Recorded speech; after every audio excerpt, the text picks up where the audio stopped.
Elezioni amministrative anche nell'Agrigentino il prossimo 24 maggio. Le prospettive del Movimento 5 Stelle. Ascoltiamo il deputato nazionale del Movimento 5 Stelle, Michele Sodano.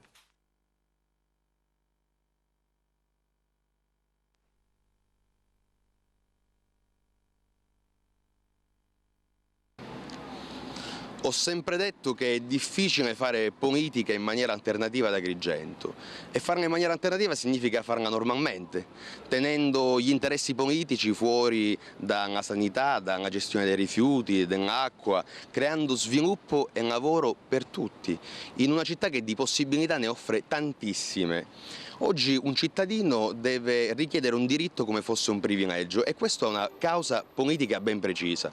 Dall'altra parte ci sono tanti giovani oggi che se ne vanno o molti altri sfiduciati che rimangono qua credendo di non poter dire la loro.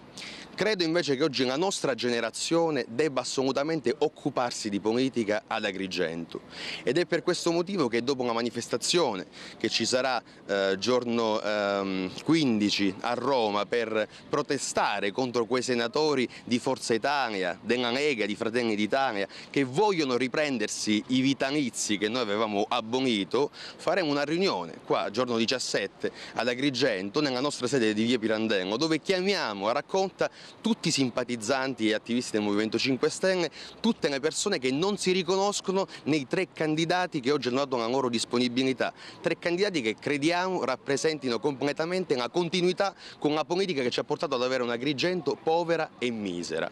In questo senso non è solamente un appello, è una chiamata alle armi. Lavoriamo per un Agrigento diversa, possiamo farcela.